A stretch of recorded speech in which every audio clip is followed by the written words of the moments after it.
What's up guys, it's Mohammed here again with yet another war recap. This time it was RazeInfinity against Mumbai Tyrantz and we got a really good victory. Let's take a look at the stats first. Most importantly of course, all of our attacks use 80 out of 80, so great job everybody. And with it being a double experience, clan experience week, it was great to get the full clan experience in terms of attacking all of their bases.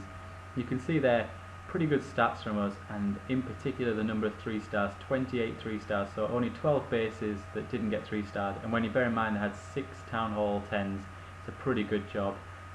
Even with all those attacks used, quite a high star percentage as well, and obviously good average damage, so lots of 2 stars at the top. You can see then there's a little mix around the top of their bases. We've got 3s and 2s, and then from here on down it's 3 stars all the way. Of course grab the Town Hall 8s, and a lot of those were by our Town Hall 8s, and they were early on in the war as well, so well done guys for getting those attacks in early. That really helps a lot, lets us know who we need to clean up. And then you can see our bases, there was quite a mix. The enemy didn't have the best strategies, and they did a few farming attacks towards the end, but they did keep going, and they did give it a try. So first up I want to show Fong's attack. This was skipping back actually a little bit. I recorded this part way through the war. So yeah, at this stage the war was pretty much won, and Phong had the most heroic attacks. I thought I'd record it, and I kind of planned to make a Town Hall 10 video, and that's what I'm going to do. I don't show a lot of Town Hall 10 videos, but Krusty's gone Town Hall 10 this week, great job to him. And I thought, well, there's a few more of us going Town Hall 10 now, so it might be nice to show some Town Hall 10 replays. Separate the Town Hall 9s and 8s into separate videos if I'm going to do them, which I'm sure I will.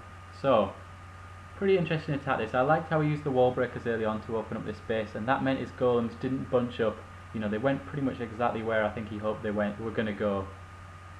In terms of this base, it's a popular base, and I don't think it's easily crackable, to be honest. I haven't seen loads of videos showing how it can be defeated. I'm sure it has been defeated by some of the top warring clans, but it's definitely a tough and popular base.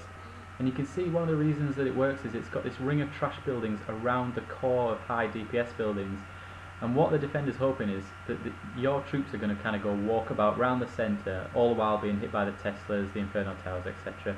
But what Fong's done here, and he's done a really good job of it, is funneled his troops nicely into the centre, and then he's just using those freeze spells and those rages to make sure that they take down the Infernos and take down the Town Hall, and he's looking for that 50% victory.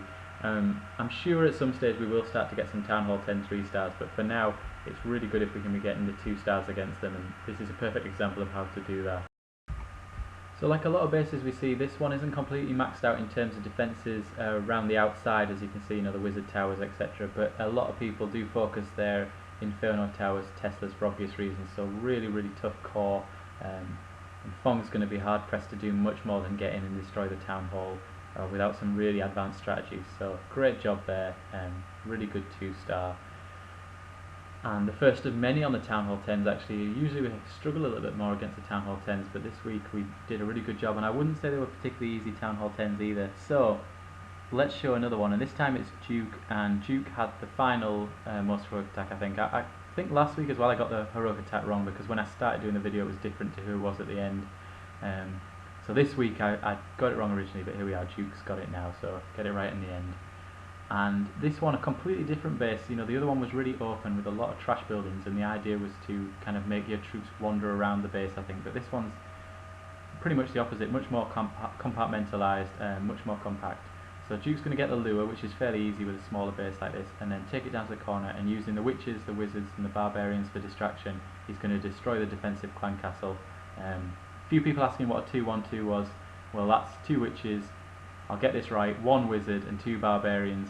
Pretty popular clan castle for destroying the defensive clan castle, and I recommend if you haven't tried it, you at least give it a try, because it's kind of one of those building blocks of an attack that you can rely on. It's going to work 9 times out of 10. You might want to support it with a couple of barbarians, but generally it's a pretty effective strategy. His spells and his golems to get inside, and really all he's looking for is to get the Town Hall and to get that 50%. And I apologise to Duke that I'm not saying a whole lot more about this attack. I don't honestly know that much about Town Hall 10 attacks yet. I've done a couple as Mohammed, but I didn't have the extra troop spots, I didn't have the upgraded troops or anything, I just had that extra spell, I think, so I was using a 5th rage spell or whatever. But Duke obviously doing a really good job here, funneling his troops into the centre. You can see they've wiped out the Town Hall, and then he's just looking for that 50% now, and really, as I was saying earlier, I think you're not going to get a lot of 3 stars against Town Hall 10s, certainly not at this stage when we haven't practiced very much, because we only have a few 10s ourselves, but the consistency of our 2-stars in this war was what was really great. And there you go, there's the 50%, so he's got it now. And he's going to go on and destroy a few more buildings, but I must admit I probably would have quit at that stage just to save my Archer Queen and get back to farming. But Duke, obviously being the dedicated leader that he is, continues on and gets a few extra percents just to show that we mean business to Mumbai Tyrantz. And then let's look at one more, Trase attacking Shims, I think this is. I had a look at this base myself because briefly I thought it would be fairly easy base to take on. I don't know why, I think it was just because I saw the single target Inferno, but clearly it isn't an easy base to take on. Really difficult one with those Inferno towers. And Trase had a really good war. I think he got two 2-stars on the Town Hall 10s, which is really great. Both really good attacks as well, and he's not packing the same sort of punch as some of our other Town Hall 10s, being a bit of a newer Town Hall 10 himself, so great job there, Trase. So, first up, of course, getting the lure, bringing the troops out, and then bringing them down to a corner that you plan to attack from. Probably would have brought an archer there myself, just because he wouldn't have been in range of the archer tower and that would have drawn the troops over more easily, but really doesn't matter. And then again you're seeing the kind of 2-1-2 style clan castle, which I really like, taking out the enemy clan castle. And after that it's going to be a go wipe attack by the looks of it. I haven't actually watched this one back yet, but it's worth pointing out, I mean you can see there, I think it's level 3 Pekkas that's being used, so it's not like this is a maxed out Town Hall 10 wiping out a new-ish Town Hall 10, it's 2 new Town Hall 10s going at it, so, and Trase obviously gets the better of it, so great job there. Lots of wizards, and they're nice and wide as well, which I like to create the funnel. You can see there's a Pekka there going to walk about a little bit, but he holds off on the other ones and the heroes and gets them into the gap there. Jump spell goes down to get across the moat, and the only mistake he made really was this rage spell, and it wasn't a huge mistake, but you'll see there, quickly moved his wizards up, and unfortunately that was into a giant bomb, so he did lose a few wizards, but you'll see in a minute it doesn't make a huge difference. He does get that 3-star in the end.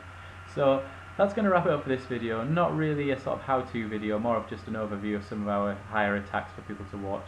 And what I'll do is I'll put together a Town Hall 9 video and a Town Hall 8 video, and I might do a little tutorial video, but it certainly won't be as long as the one I did last week. But I've got some new software now, some sort of Adobe stuff, so hopefully it'll be a lot easier for me to edit the videos. Thanks for watching, guys.